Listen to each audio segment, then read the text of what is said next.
Good morning boys students.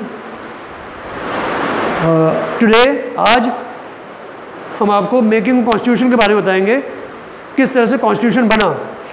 Chapter की शुरुआत में आपने देख रहे होंगे कि इसमें लिखा है कि साउथ अफ्रीका में कैसे अपार्थाइड को इरेडिकेट किया गया, हटाया गया, ख़त्म किया गया, कैसे नेल्सन मंडेला आए और कैसे नेल्सन मंडेला प्रेसिडेंटशिप का जो चेयर है उनको मिला, और फिर धीरे धीरे साउथ अफ्रीका कैसे एक डेमोक्रेटिक कंट्री बना। लेकिन आपके जो नया सिलेबस है उसमें से ये पोर्शन हटा दिया गया है।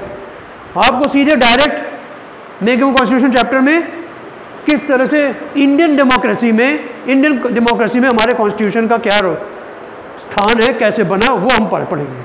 राइट, हम आपको सिलेबस जो है आपका, वो आपको व्हाट्सएप जो ग्रुप है उसमें हम 1-2 दिन में भेज देंगे, आप लोग देख लीजिएगा क्या क्या है। ठीक है, चलिए आइए। पहला पॉइंट है process began during national freedom struggle. जो इसका कॉन्स्टिट्यूशन का जो प्रोसेस है, ये प्रोसेस जो हमारी फ्रीडम स्ट्रगल स्टार्ट हुई थी उसी समय बन चुका था। ठीक, उसमें से जो ड्राफ्ट बना कॉन्स्टिट्यूशन का, उसमें आपका universal adult franchise, social justice, right to freedom and liberty, ये इंक्लूड किया गया उस ड्राफ्ट में। ठीक,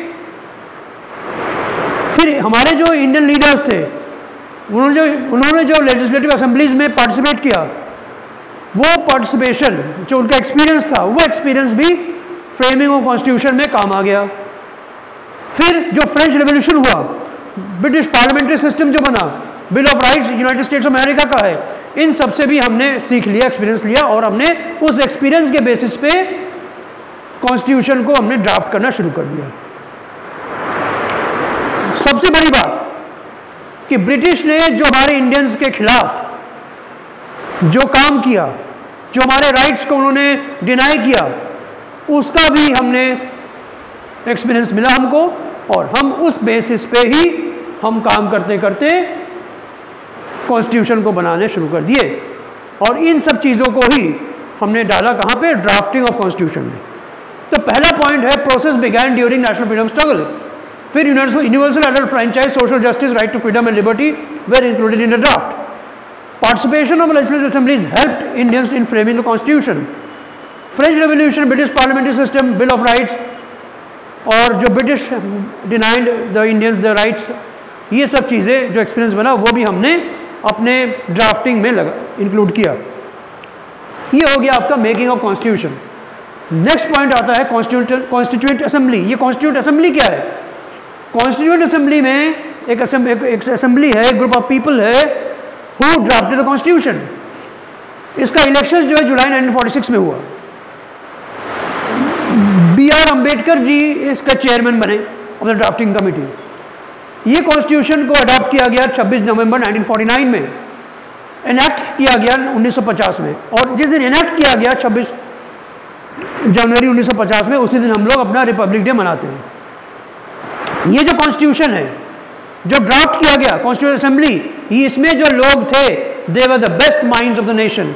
मतलब कि एक मिनी इंडिया वहाँ पे देखा गया कि हर कोई व्यक्ति, कोई उत्तर से चला आ रहा है, कोई पश्चिम चला आ रहा है, कोई पूर्व से चला आ रहा है, कोई दक्षिण चला आ रहा है, हर कोने से लोग आ रहे हैं, and they became the members of the constituent assembly.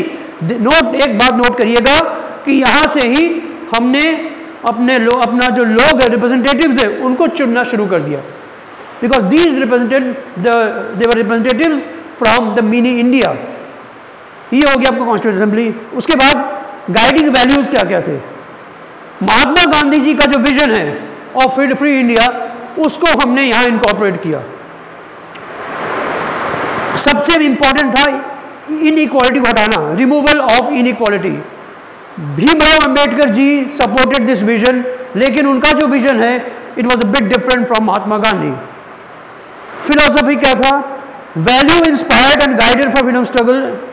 जो वैल्यूज फ्रीडम स्ट्रगल में हमने लिया, उसको हमने इस ड्राफ्टिंग ऑफ द कॉन्स्टिट्यूशन में डाला, और जो वैल्यूज मिले, जो प्रिंसिपल्स मिले थे, उसको हमने नर्चर किया, हमने उसको और इम्प्रूव किया, और इम्प्रूव करके हम अपने जो इंडियन डेमोक्रेसी है उसके फाउंडेशन में रखा।